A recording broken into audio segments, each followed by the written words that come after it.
Bienvenidos a un nuevo encuentro de Mariana Marián, este espacio que lideramos con Lisa Ocampo y que hoy recibe a María Teresa Constantini y Daniel Ontiveros para dialogar sobre arte.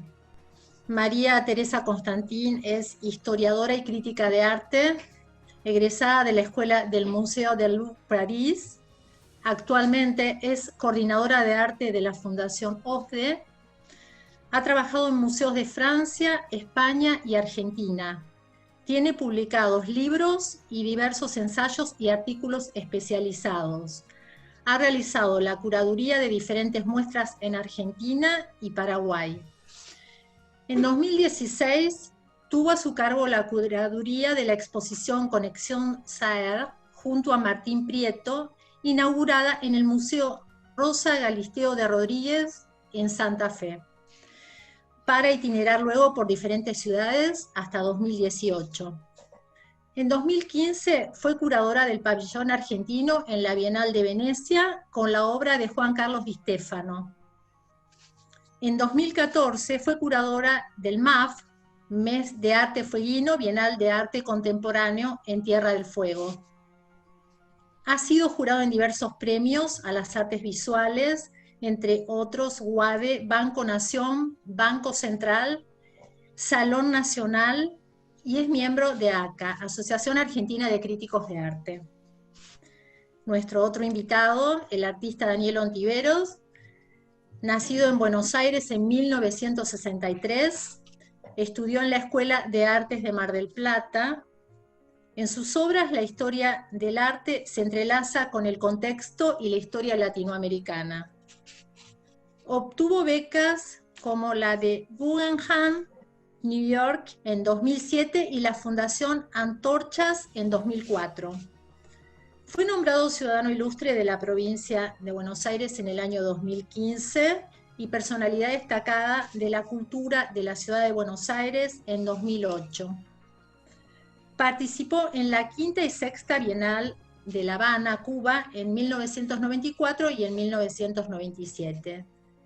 The Disappeared, el North Dakota Museum of Art de Estados Unidos en 2005, y Realidad y Utopía, 200 años de arte argentino en el Akademie der Künste en Berlín, Alemania, en 2010. El artista es excombatiente de Malvinas y ha plasmado en parte de su obra esa experiencia de vida. Bueno, buenas tardes a todas. Gracias, Beatriz, gracias, Lía, por Susana y las amigas que están colaborando en esto de Marián. Gracias a los miembros Marián, pero veo que hay invitados externos también, hay artistas plásticos allí. Gracias, Matilde Marín, Graciela Tacchini, y me estoy olvidando de alguien. Es un gran grupo de amigos y de conocedores esto. Y es difícil sintetizar en breves momentos qué es lo que hacemos los curadores, porque me decía hoy Susan, antes de que empezáramos esto, que la gente cree que sabe algo. Yo voy a tratar de ser lo más sintética posible, de hacerles un recorrido en esto que se llama finalmente el encuentro de Mariana Marián y contarles un poco cómo ha sido mi experiencia en esto. Básicamente les digo, mi formación es en historia del arte.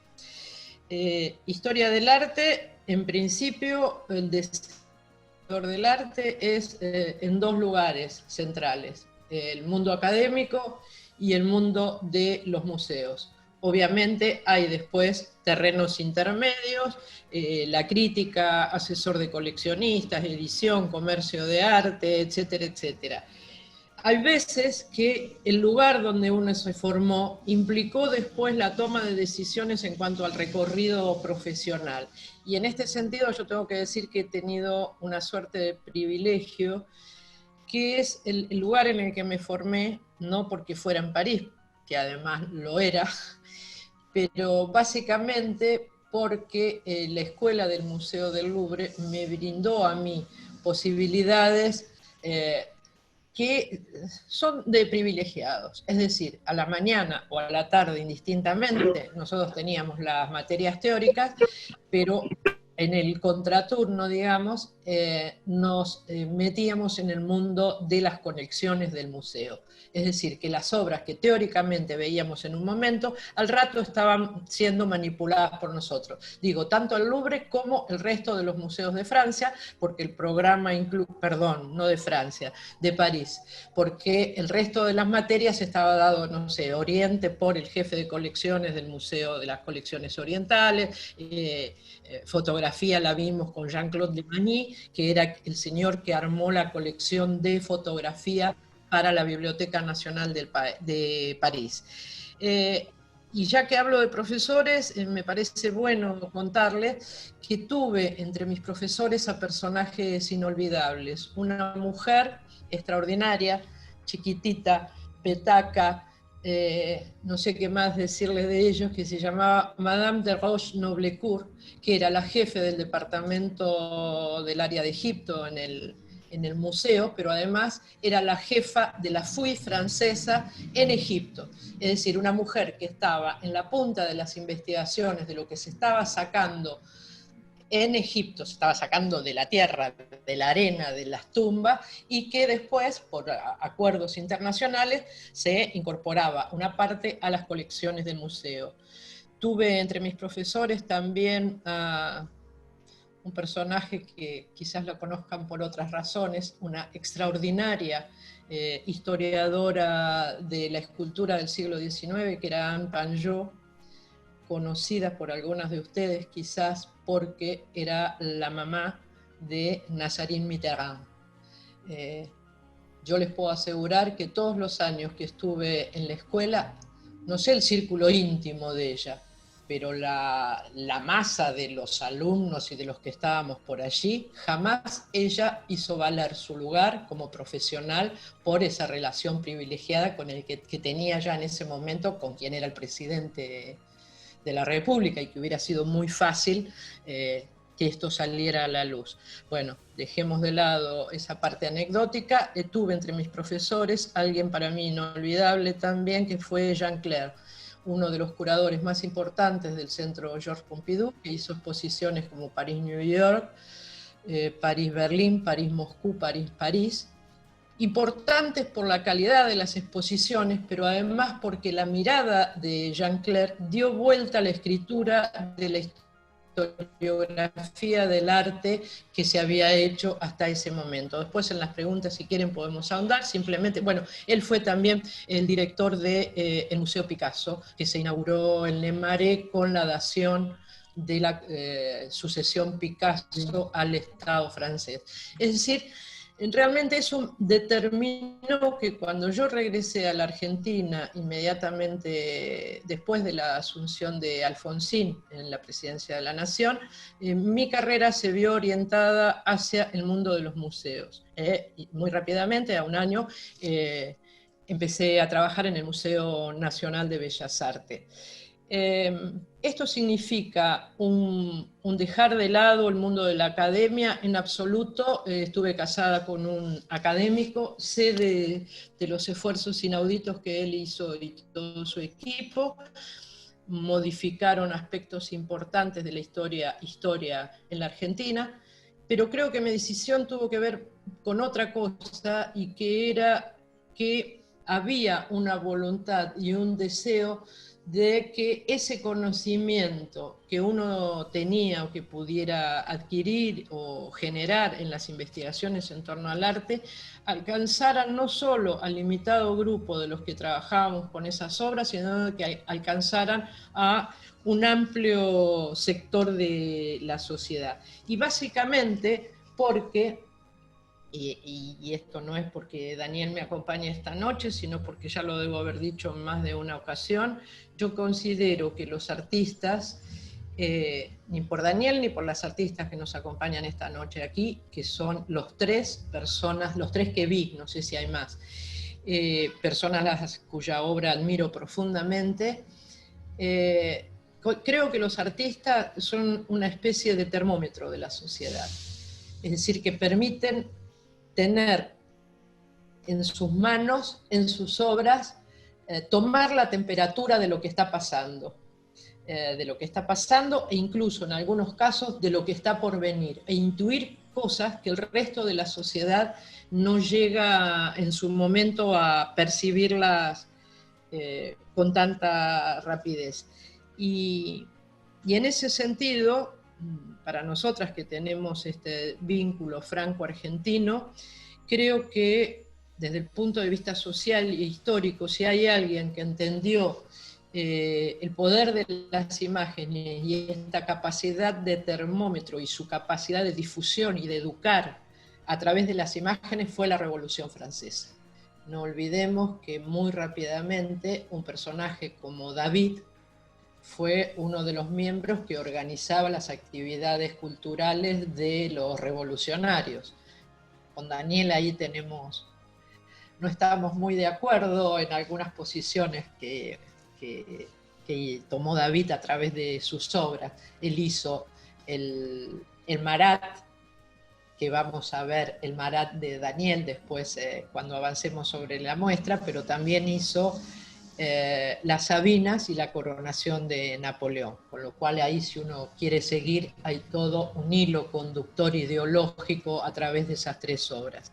Y quien rápidamente toma el modelo de la Revolución, bueno, no tan rápidamente, pero que va a tomar el modelo de la Revolución Francesa luego, la Revolución Rusa. Estoy hablando de la primera Revolución Rusa, es decir, hasta la muerte de Lenin. Rápidamente, Lenin era un tipo brillante en ese sentido, hizo una serie de decretos de protección de las obras de arte y de elevar monumentos que tenían que ver con figuras revolucionarias, no de Rusia, pero sí de hacer una vuelta al mundo. Entre ellos, revolucionarios de Francia, cuyos monumentos levantó en la Rusia soviética, ¿no es cierto? Es decir, que esto no es un invento mío, sino que esos artistas, termómetros de la sociedad, la obra de arte que permiten hacer una lectura, y si quieren, termino rápidamente, alguien como el historiador inglés Baxandall, él dijo que sus documentos eran las obras de arte, porque los documentos que manejaban los historiadores eran las herencias, las ventas, los cálculos de poblaciones y migraciones poblacionales, pero que eso les daba solo un aspecto de la sociedad,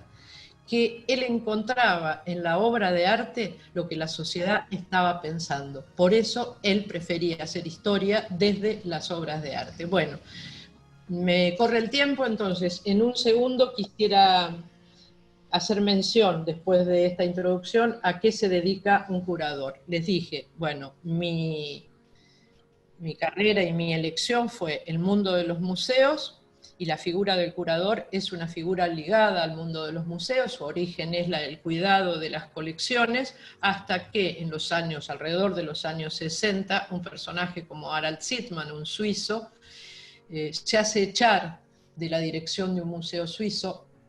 La verdad que ya no me acuerdo si era en Basilea o en Zúrich, pero él hace una exposición a partir de la cual lo echan. Y se funda una compañía privada en la que estaba él solo, creo, que se lo llamaba Productor de Ideas. Productor libre de ideas o de conceptos intelectuales. Y alrededor de esta figura de Sittmann surge lo que es el curador independiente, que va un poco al lado de lo que es el curador que está ligado a una institución, y que tomó mucho auge este curador independiente en los últimos años. ¿De qué se ocupan los curadores? Y después ya empezamos a charlar con Daniel.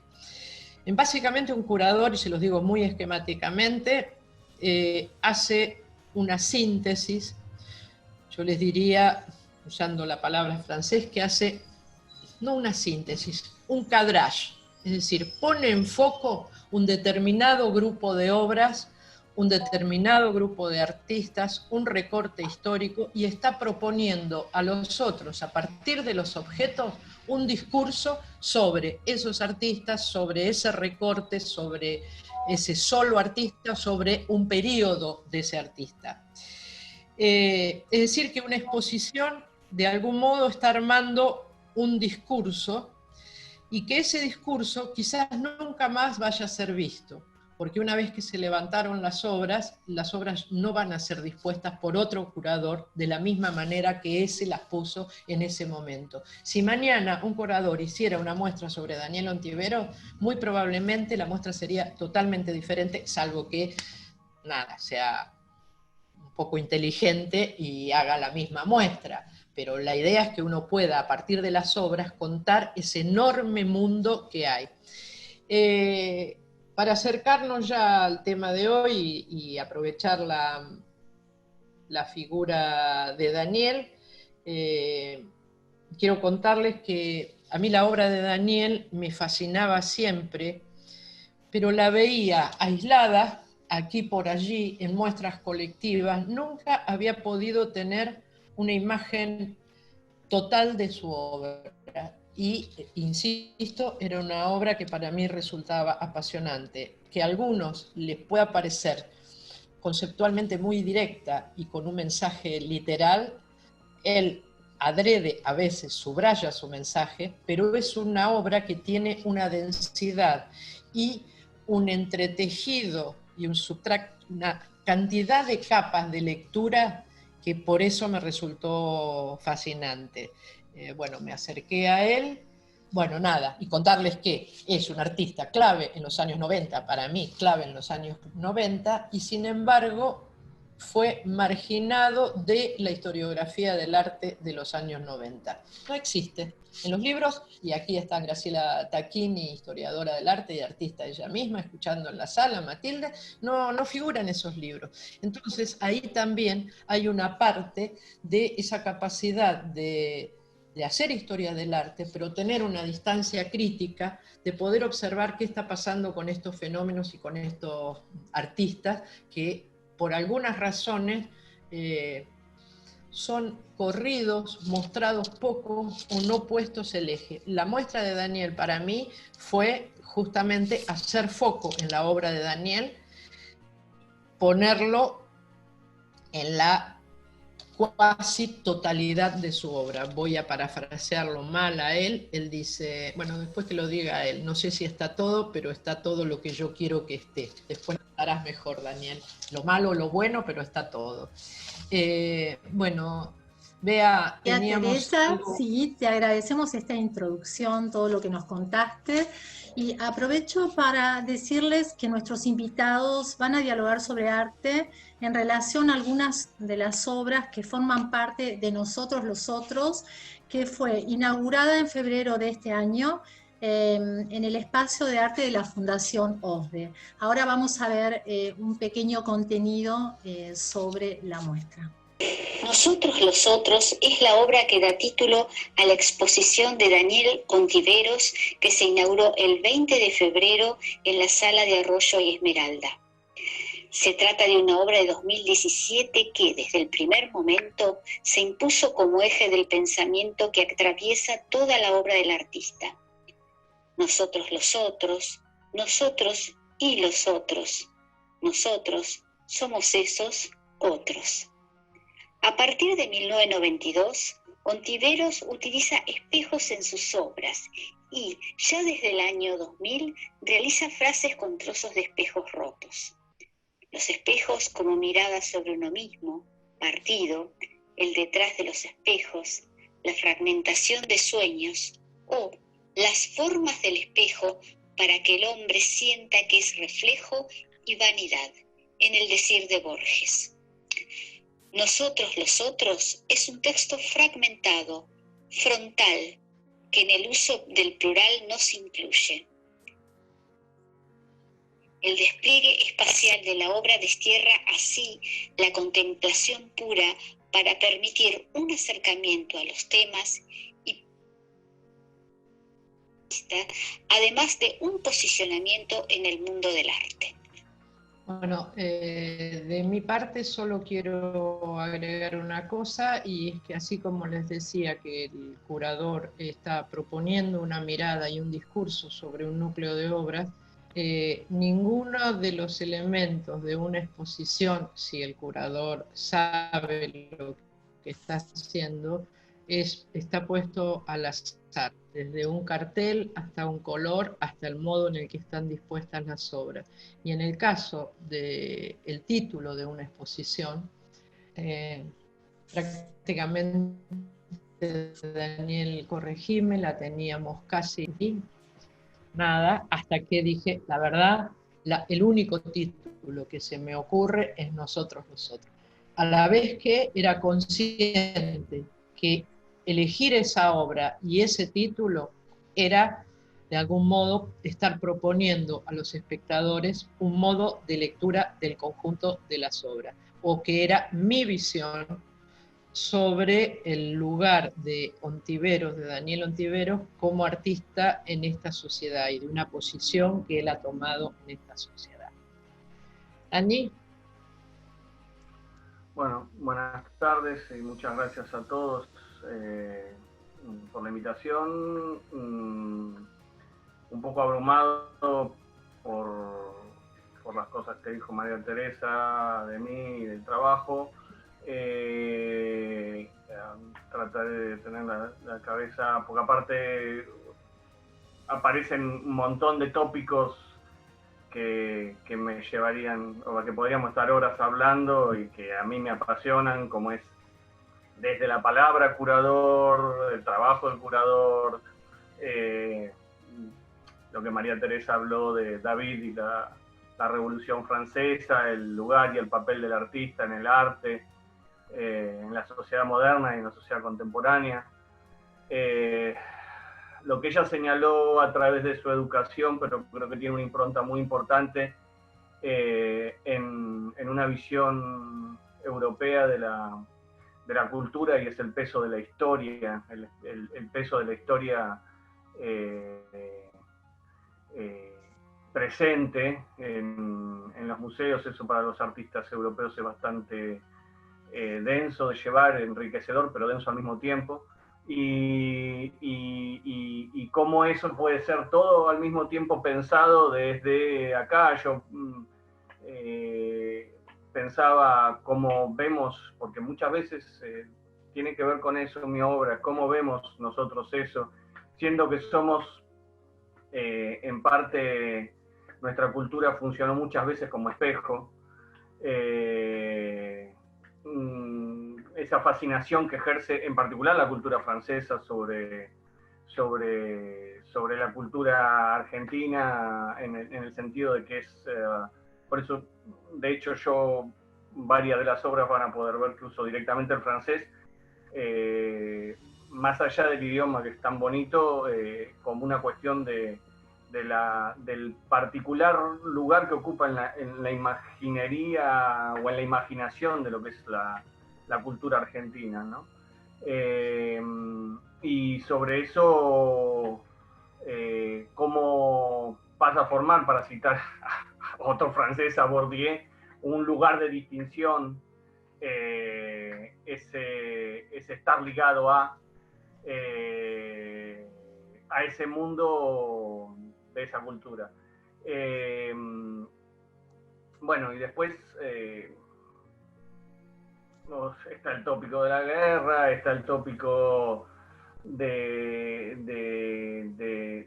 nosotros los otros, o sea, la muestra, como dijo María Teresa, o sea, yo no la conocía a ella, de hecho hay cosas que ahora me estoy enterando acá. En el 2016 yo estaba haciendo una muestra, ella vino a verla y a fines del 2016 y me invitó a hacer una especie de retrospectiva, o sea que pasaron varios años en que se fue armando la muestra. Por razones de espacio muchas obras quedaron fuera, otras obras por razones de logística, otras obras porque no las pudimos localizar. En general hubo suerte en que los coleccionistas y los museos que tenían obra la prestaron generosamente. Con eso se termina de armar la muestra. Como dijo ahí, que digo yo, no está todo, pero todo lo que tiene que estar está. O sea, es inmenso el agradecimiento, en el sentido de que por primera vez mi trabajo puede verse o vislumbrarse con un pantallazo general. Yo trabajo en series, esas series son fragmentadas, a veces son deshilachadas, por cuestiones de nuestra realidad, por cuestiones de mi realidad personal, por cuestiones que a veces podrían ser infinitas. Están entrelazadas entre ellas y siempre, claro, se han visto de manera muy, muy sesgada, muy parcial. En este caso, bueno, cuando se reabra, si Dios quiere, COVID mediante, pueden ir a verla y van a tener un pantallazo de lo que mal o bien voy haciendo, ¿no? Bien, Daniel, y ahora tenemos un pequeño inconveniente porque María Teresa tuvo un problema técnico de conexión, y entonces también tomo esta ocasión para preguntarte cómo estás transcurriendo este tiempo de pandemia, ¿no? Inédito para todos, y también quisiera saber si esto influye de algún modo en lo que vendrá después en algún acto creativo, si este proceso indeseado por todos podría convertirse también en un momento de reflexión, de introspección, como para futuras creaciones. ¿Cómo lo vivís vos? En principio no suelo hacer, entre comillas, oportunismo de la situación. O sea, podría ponerme a pintar gente con barbijos y sería muy fácil, pero trato de escaparle a la inmediatez de la reflexión y prefiero que las experiencias sean realmente vivenciales, que esta lo es, pero que como que tomen un decantamiento particular. Seguramente tendrá cuestiones que hay para pensar, pero me parece a mí que el COVID lo que ha hecho en el mundo no ha hecho más que estresar una situación que ya se estaba dando, acelerar procesos que se estaban dando y condensar. O sea, es como que hubiera en poco tiempo hacer que sucedan cosas o que se aceleren procesos que estaban ya sucediendo, ¿no? O sea, esto de que ahora estemos hablando a distancia, a través de las telecomunicaciones, que nuestras vidas estén totalmente bajo vigilancia o bajo control o bajo la libre adhesión, como dice Byung-Chul Han, pero es una adhesión casi compulsiva, ¿no? O sea, donde nuestra vida funciona para ser mostrada, donde nosotros somos los que aportamos los datos a las redes, ¿no? No es que nosotros estamos bajo una vigilancia y un control en un sentido del siglo XVII, ¿no? Que también, volviendo a Frances, Foucault lo analizó también. No estamos en una sociedad de vigilancia, sino en una sociedad donde nosotros adherimos por motus propio, y casi es una necesidad existencial existir en las redes o no. En particular, yo no tengo redes, o sea, es una decisión porque me abruman justamente, pero creo que eso está condicionando mucho la vida de la gente. Creo que estábamos frente a un cambio o por lo menos un enfrentamiento de que lo que era el mundo unipolar de los 90, con el consenso de Washington, con las organizaciones internacionales como el Fondo Monetario, el Banco Mundial, en pleno esplendor. Ahora es una cuestión que está en discusión, líderes mundiales que no están a la altura de la situación, potencias emergentes que ponen en riesgo la visión unipolar del mundo. Creo que estamos en el medio de todo eso, y en Argentina en particular creo que vamos a un mundo más pobre, a una situación más pobre. Realmente se ha complicado mucho en estos meses la vivencia de muchísima gente en la Argentina, y va a ser costoso, va a ser dificultoso, y depende mucho de de los aciertos que se tengan en el posicionamiento de toda esa situación, cómo la vamos a pasar, ¿no? Bien. Perdón que Gracias Susan, pero estamos haciendo un recorrido por un sector de la sala que me interesaría que Daniel comente. Entre casa les cuento, Susan, ¿podemos volver a la primera de las imágenes de este grupo? Muy bien, muchas gracias. Este sector íntimamente, mientras armábamos la exposición, con Daniel lo llamábamos el Rincón de los Muertitos Célebres. Les digo, lo que están viendo a la izquierda es un díptico de Daniel que se llama Maleviche. En los dos personajes representados así son claramente el Che Guevara y Malevich, un pintor de la vanguardia rusa muy involucrada justamente con todas las reformas artísticas en la Rusia pre- y postsoviética, digamos. Daniel, ¿querés comentar un poco de esta obra? Sí, no hay problema, es una obra del 95, es acrílico sobre tela. Acá se ve pequeñita, pero es un poco grande, tiene 1,50 m por 2,50 m cada uno de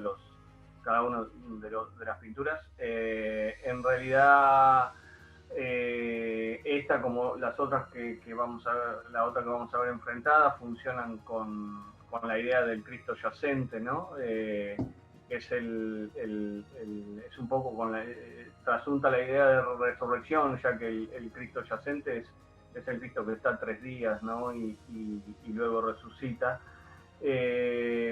Acá hay una serie de despliegues en cuanto a técnica, de cómo están resueltos. Hay citas a Gerhard Richter. Los fondos están intervenidos, están intercambiados.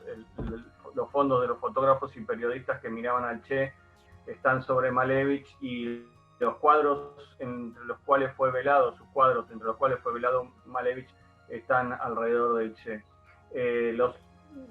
Está hechos en una grisalla,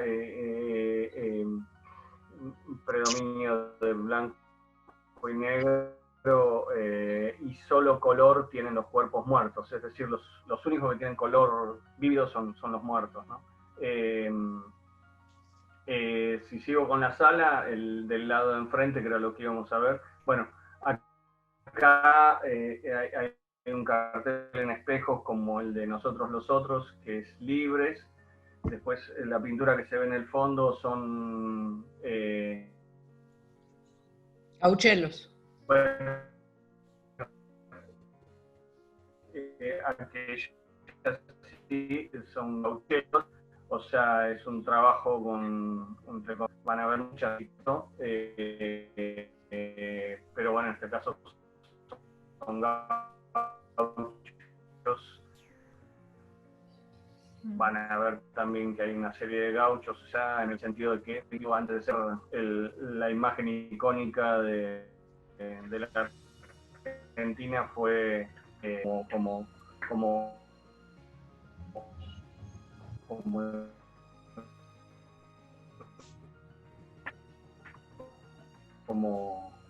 no comienzo, ¿no? El conflicto entre civilización y barbarie,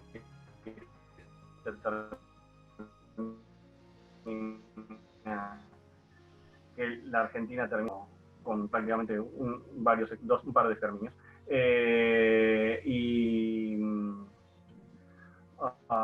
Están hechos sobre, en este caso, son una serie de pizarrones, son pizarrones de colegio.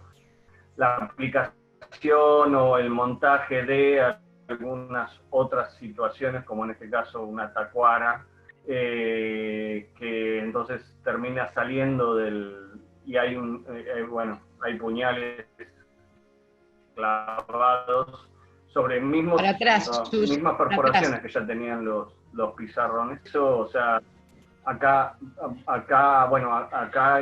hay otro pizarrón que se llama Juan y Eva en el Paraíso, y bueno, funciona un poco con los retratos de infantes, de nenitos de escuela de Perón y de Eva, y toda una serie de frutos como digamos la cornucopia, ilustraciones sobre plantas nacionales, en este caso de acá se ve acá un poco borrosa, es un ceibo, que son de libros de esa época, son del 46, son unos libros, son unas ilustraciones del 46. Y bueno, y acá también está toda la tradición de la pintura, ¿no? El tema de Adán y Eva, Durero, Rubens, Craniach, etcétera, etcétera. Pero bueno, acá está el tema de la educación pública, el tema de los hijos ilegítimos, el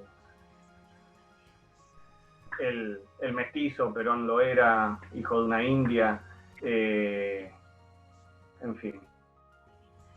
Y luego aquí al costadito, bueno, ahí están de nuevo los gaucheros, estaba Evita yacente también, otro cuerpo desaparecido,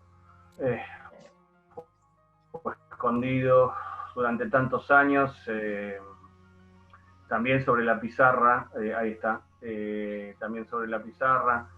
Algo que les decía al principio, si estas obras no hubiesen sido montadas como fueron montadas en la sala, que fue un largo proceso de elaboración entre Daniel, gente de mi equipo, Gabriela Vicente Razábal, Susana Nieto, y la esposa de Daniel, que es artista plástica también, se llama Rosana Fuertes, algunos de ustedes conocen la obra.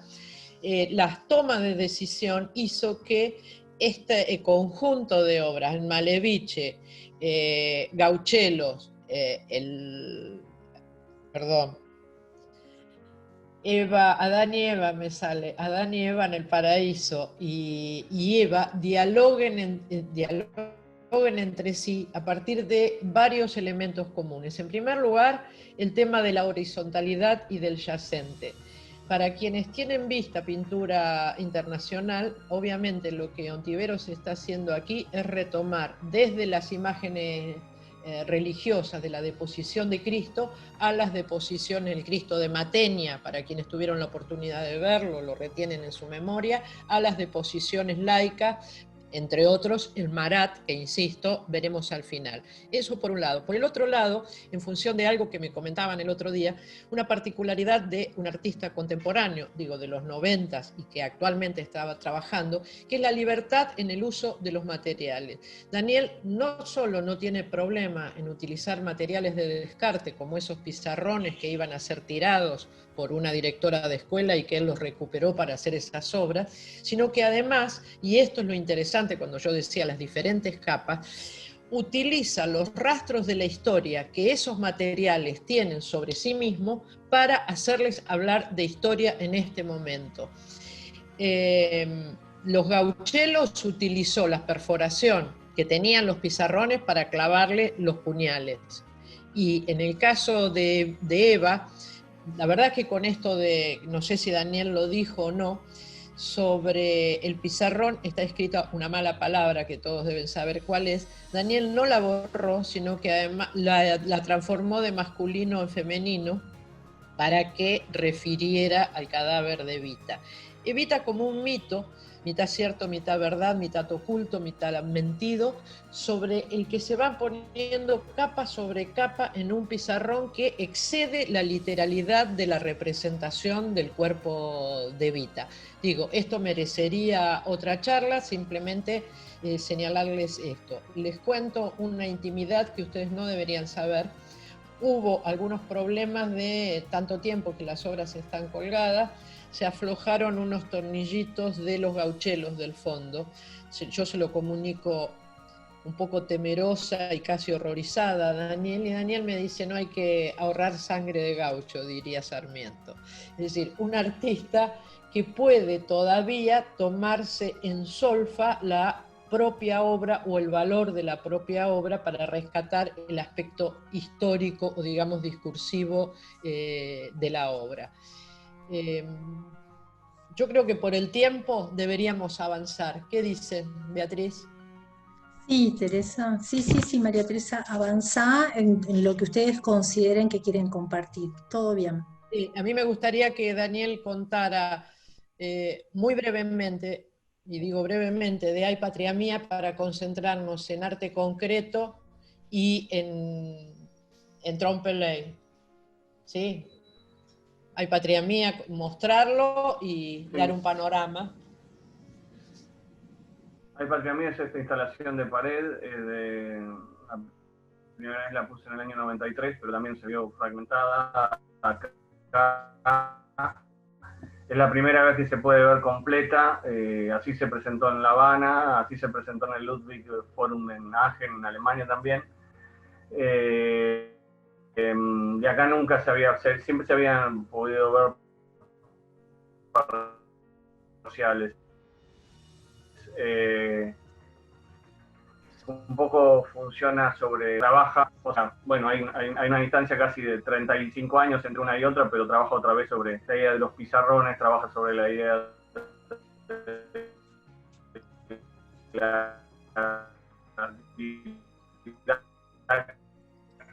la pedagogía, la escuela pública, en el marco de una,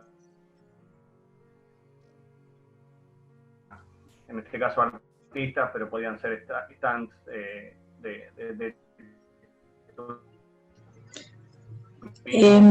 y bueno, y eso me da ciertas reflexiones sobre situaciones del momento, en ese caso sí, sobre las privatizaciones, era el pleno momento de las privatizaciones, y después están las margaritas que están realizadas con pañuelos a la manera de las madres de Plaza de Mayo.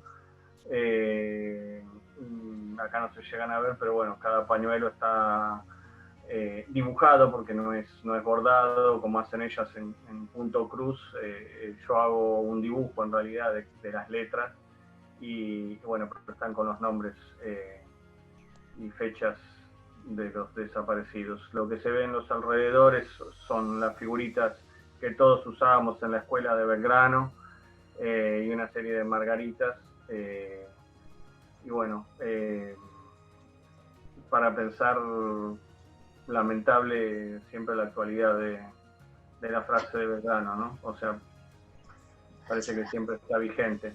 Ahí ya empezamos a ver otras de las obras que son Trompe-l'œil, que está allá al costado, y acá es una salita donde hay obras de una serie que yo hice sobre la película Evita, no sobre la historia de Eva, sino sobre la película.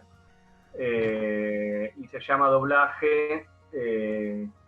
Traté de pensar un poco en la película de Alan Parker. Los epígrafes son los epígrafes, o sea, el doblaje que yo coloco, que está en inglés, son en realidad un doblaje, son los epígrafes escritos por Alan Parker para las imágenes, para los fotogramas, y bueno, yo usé toda esa mecánica para hablar de cómo se dobla o se escribe la historia, ¿no? Madonna, Eva, el reciclaje de Eva, hacer la fashionable. Este en concreto se llama Arte Concreto Invención, esta obra está detrás de esas en la sala, y es una obra que funciona sobre las casas que en ese momento se entregaban en los 40 y 50, especie de chalets californianos pequeñitos que se pueden ver acá en Hurlingham o en la ciudad de Evita o en barrios del conurbano. Y bueno, yo vivía en uno así en Mar del Plata, en un barrio que se llamaba El Martillo. Ninguna de esas es mi casa, pero son 5 o 6 modelos de casa que había dentro de ese plan. Me gustaba pensar por qué no se habían usado planes racionalistas de vivienda, cuál es la relación con el deseo del chalet californiano. Además, esto está hecho en un momento donde me interesaba reivindicar los oficios, en un momento de mayor, bueno, ahora volvemos a estar otra vez vamos a tratar de nuevo en 2 dígitos de desocupación, sin duda, fin de año, mediados de año, ya lo que pasa, lo que falte. Pero es cuando yo hice esto en 98, la desocupación estaba casi en el 25%, y al mismo tiempo es una cita sobre los trabajos. El banco de carpinteros es el banco de carpinteros de mi abuelo cuando llegó de España a la Argentina, en esos años, en el 52, y lo que se ve al fondo, por ejemplo, es La familia obrera de Oscar Boni, también otro amigo. Yo lo pinté, es un cuadro del Malva, generosamente lo prestó el Malva, y el marco, que acá no se llega a ver del todo, está tallado, y está tallado por mi papá. O sea que, más allá de lo que la gente llega a ver, acá hay como cuestiones autobiográficas que están, acá se ve, están dentro de la obra. O sea, es decir, cuando Oscar, que después fue mi amigo, aparte de ser un gran maestro del arte argentino, hace esta obra, yo tenía 5 años. Yo de pequeñito ya, cuando veía las imágenes, siempre me imaginaba como que era ese chico que estaba ahí. Después lo conocí a Oscar, fuimos amigos, escribí en alguna de sus muestras, y todo eso hizo que pensara alrededor de esa obra, lo que significaba. Y bueno, y en este caso se entrelazan los marcos tallados por mi papá, el banco de mi abuelo que está ahí exactamente al costado, la casa donde habitábamos parecida a esa. Esta es una talla que yo hice en madera a los 15 años, y bueno, no es que sea una obra que represente algo en cuanto a lo que es el resto de las obras contemporáneas, sino es la prueba que mi papá me tomó para ser tallista en madera. Mi papá era tallista en madera, para ser oficial dentro del oficio. Y me interesaba ver, porque hay varios elementos que aparecen constantemente en las obras que ya estaban ahí, como es el bajo relieve, la figura de guerreros o soldados, las plumas, que después vemos en Gauchelos o en otras obras hay plumas, el elemento de la simetría, hablando de la simetría, y ahí si vamos, si es Trompeley el que estaba. Bueno, esto es una referencia también, entre comillas, a mi historia y a la historia de todos. Como lo dijeron cuando me presentó Beatriz, yo soy veterano, soy excombatiente de Malvinas. Cuando fui a Malvinas era estudiante de arte. Ese es un uniforme que me cobijó, o sea, si bien yo estaba en el ejército, ese es un uniforme de infantería de marina, que tenía ropa de abrigo. Nosotros no teníamos ropa de abrigo, y en uno de los ataques aéreos yo ese uniforme se lo robé a la infantería de marina en un depósito que tenían, y lo usé toda la guerra porque era muy abrigado. Y lo que se ve, o sea, juego con la idea del Trompeley, que es el tipo de ventana que se usa en los palacios, en las iglesias, siglos XV, XVI, XVII, pero en una versión, entre comillas, popular, de cantina de la Boca o cantina del puerto de Mar del Plata, un paisaje marino, una marina donde el cuerpo aparece, bueno, el uniforme aparece suspendido, y acá vuelve otra vez la idea de la resurrección, ¿no? La iconografía cristiana, Rafael, el cuerpo yacente, acá ella es el cuerpo que está suspendido en el aire, ¿no? Y esto está acompañado de una serie en este caso son facsímiles de las revistas que cubrieron el momento de la guerra. De ahí la idea de Trompeley, ¿no? De trampa para el ojo, de la trampa de la información. Bueno, que ahora también es una idea muy actual, ¿no? Las fake news, ya estaban las fake news en ese momento. Bueno, esta es una vista general de la sala. Hacia el otro lado, al fondo, se ven una serie de pinturas que hice sobre Magritte, se llama Living Magritte. María Teresa quería seguir, no hablar mucho de eso, bueno, eso soy yo adelante de las series que hice sobre Magritte. Es una serie del 98, perdón, 95. Si seguimos,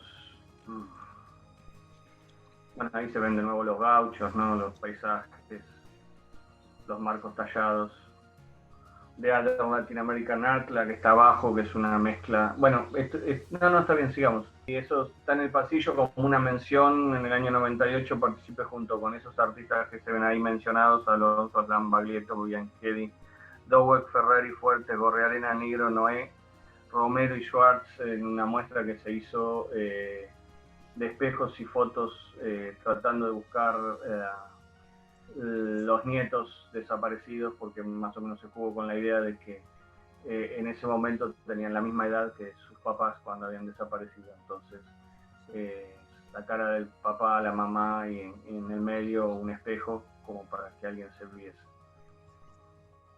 Esto fue en el año 98 en el Recoleta. Y como lo mencionó Beatriz, circuló por muchos lugares, dentro de eso en la obra, en la muestra de Disappeared en Estados Unidos, recorrió todo Estados Unidos y ganó el premio ese año en el 2004, la mejor muestra temática. Estuvo por encima del Metropolitan y del MoMA, la muestra que organizó este museo, que era del Museo de Dakota del Norte. Bueno, acá hay vistas de las salas hacia el pasillo. Otras obras ahí vuelven a aparecer, como ven, el tema de las plumas, por ejemplo. El tema de objetos que salen de la pintura o que están alrededor de la pintura. Eso me permite a mí establecer un juego entre la situación que está dentro del cuadro, lo que lo rebasa, que es, digamos, eso es una perspectiva barroca, no todo lo que rebasa la idea de ventana de los cuadros, pero al mismo tiempo pone en un permanente presente lo que se está dando, ¿no? Yo trabajo mucho con la historia y en concreto reivindico a la pintura de historia como género, que prácticamente, sacando el Guernica, prácticamente fue dejada de lado, ¿no? Por las vanguardias en el siglo XX. Exactamente, ahí llegamos a la sala del fondo. Al frente tenían un mapa de Argentina acostada, que ahí es donde Daniel aparentemente trabaja con una literalidad de los títulos, se llama Argentina hecha de goma. A ustedes, creo, desde la literalidad, empezar a descubrir esa cantidad de capas y de significados que tiene la obra de Ontiveros. La siguiente, por favor. Es una obra que se llama Geometría en Gettysburg, que después Daniel, si quiere, si nos da el tiempo, podemos hablar de ella. Y la siguiente, por favor. La siguiente. Ahí vislumbran al fondo una instalación. Aquí deberíamos hablar de lo que es el género de la instalación, pero simplemente decirles, y aquí, nada, como una especie de reflexión también, que en realidad Daniel trabaja con un procedimiento que él lo llama montaje, yo lo llamaría, y para ustedes lo van a comprender, que es la adjunción. Es decir, él adjunta obras, las toma, obras que tuvieron una vida independiente, así como tomó materiales de Descartes y los incorporó en sus obras, con su propia obra, trabaja recreando obras nuevas.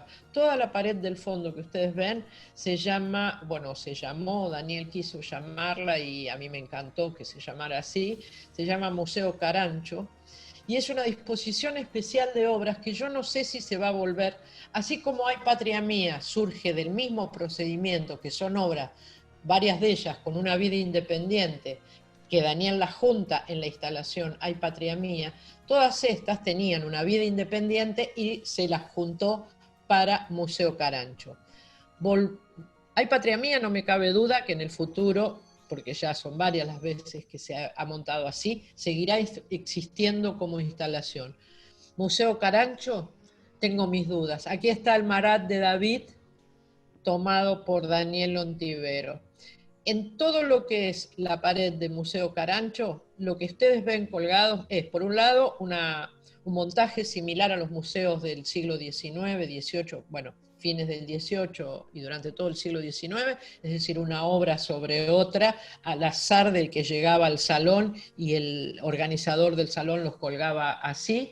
Aquí se recrea eso, pero además es una zona en la que están todas las obras en las que Daniel hace diferentes citas a la historia del arte, maestros que le interesaron a él, artistas que le interesaron porque la práctica artística de ellos para él era importante, artistas con los que le interesaba discutir.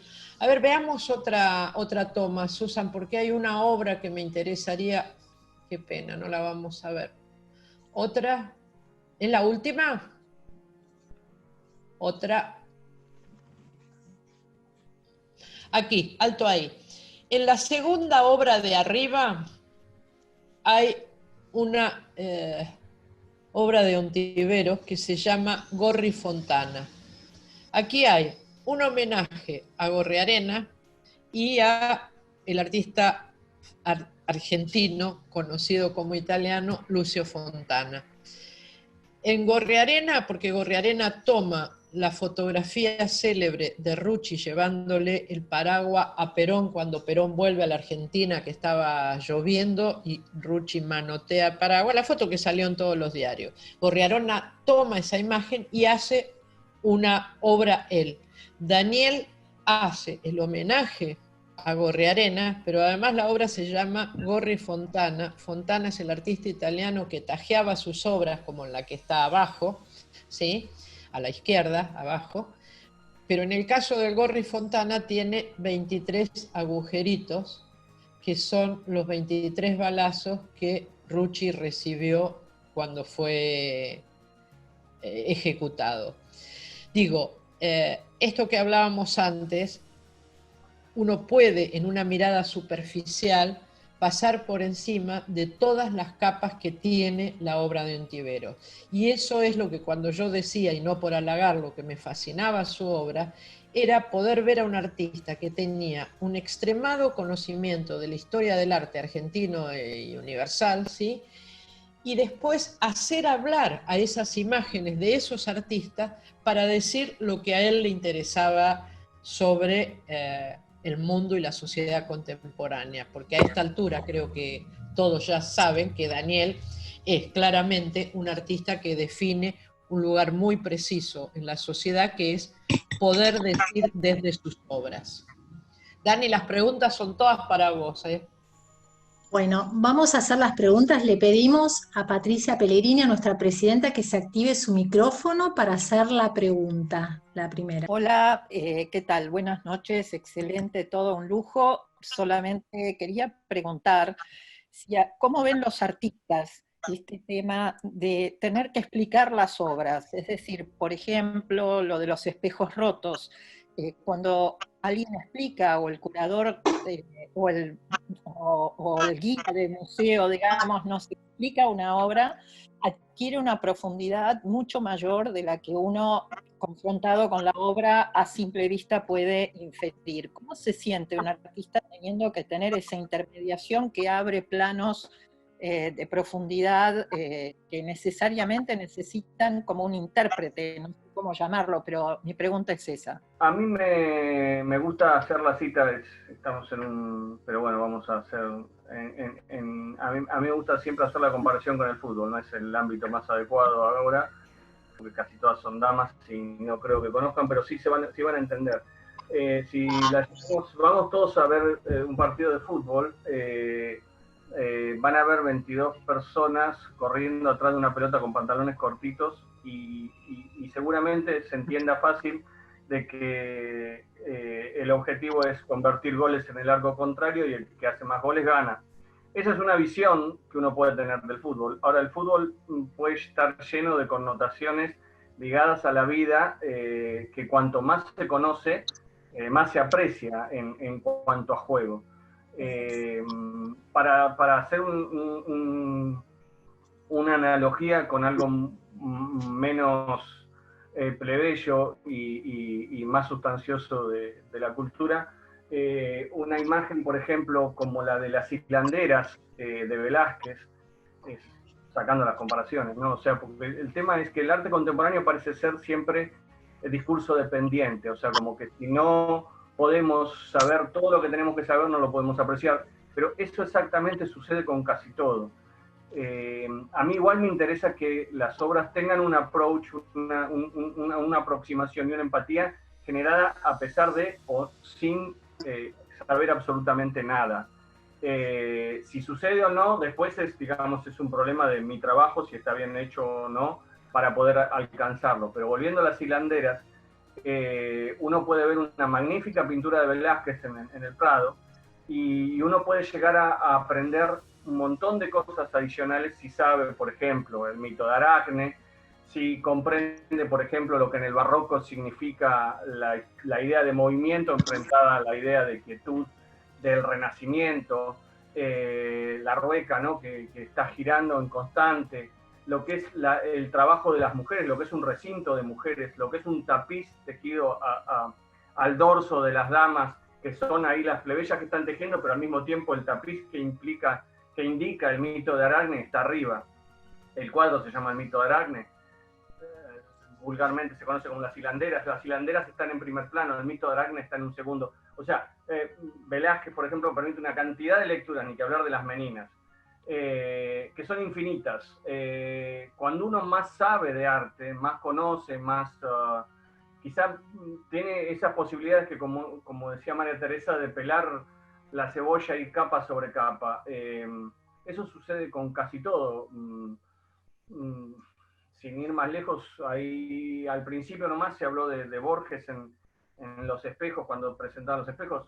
Uno puede leer un cuento de Borges y disfrutarlo, o puede conocer muchísimas más cosas y disfrutarlo aún más. Creo que al arte contemporáneo le corresponden esas generales de la ley, eso es mi idea, ¿no? Daniel, ahora la próxima pregunta llega de París. La hace Florence Pinot y te pido, Florence, si podés habilitar tu micrófono para hacerla directamente. Y muchas gracias, Beatriz. Bueno, gracias a ambos, porque lo digo muy modestamente, Daniel, descubro tu obra, pero además la descubro de la mano de una curadora, una mano muy sabia. Es un gran placer. La pregunta, en parte la contestaste con uno de los cuadros del combatiente proyectado en ese cielo un poco a la Magritte, con nubes celestes. Pero mi pregunta era, ¿viviste un episodio trágico muy fuerte de la Argentina, que es Malvinas? ¿Y cómo a ese artista por capas, cómo lo marcó eso? ¿Hay un antes y un después en la vida del artista Daniel a partir de haber vivido y en carne propia la guerra o no? La experiencia de la guerra es una experiencia traumática para cualquier persona, sea o no sea artista. Gracias a Dios, porque para algunos de mis compañeros fue la situación más importante que les tocó vivir durante su vida, y muchos tienen como un anclaje absoluto, y por eso cuesta tanto salir de una situación así. O sea, compañeros que se siguen vistiendo de verde, que siguen funcionando, ¿no?, en una lógica. La lógica de la guerra es una lógica de amigo-enemigo absoluta. No, muchas gracias por todo, o sea, por la atención, por el interés, y bueno, y si Dios quiere, cuando el COVID lo permita y la fundación pueda abrirse, pueden ir a ver la muestra, ¿no? Como muchas gracias. Daniel, estábamos en la obra que refiere a la foto de los detenidos de Trelew. No, o sea, o sea, se llama Rembrandt Nijbak, ¿sí? Y trabaja, bueno, obviamente con la foto de los después mártires de Trelew. ¿Sí? Es un secreto homenaje a otro amigo, a Tomás Eloy Martínez, que fue uno de los primeros que investigó eso. Esa imagen además está en la tapa de uno de sus libros. Y después es una cita en la forma también a Breccia y a la ilustración uruguaya-argentina, en este caso Breccia, pero bueno, Argentina, la idea de los contrastes, la idea del claro-oscuro y sobre todo la idea de que en Rembrandt, ¿cuál es el lugar del artista? Rembrandt, la ronda nocturna es un retrato de policías, ¿no? Y acá no son policías, entonces un poco eso, ¿no? Una serie también de homenajes, la idea de que la fiesta terminó con esta especie de carnaval cotillón que está adherido a la obra, esto que les decía, de que ponen en situación de permanente presente la situación, las sonrisas congeladas de los chicos que no sabían cuál iba a ser su futuro, lamentable. Bueno, todo un poquito, y obviamente un homenaje a los mártires, ¿no?, de Trelew. El color de la obra de Trelew tiene que ver con la mirada que tenía Daniel a través de los lentes nocturnos para mirar en Malvinas. Con lo cual, de nuevo, él no pinta su experiencia, pero la experiencia está todo el tiempo planeando detrás de la obra. Muchas gracias a todos una vez más. Los esperamos en nuestro próximo de Mariana Marián y invitamos a las socias a participar en las redes sociales porque de esta forma también estamos más conectadas. Gracias a los invitados una vez más. Buenas tardes.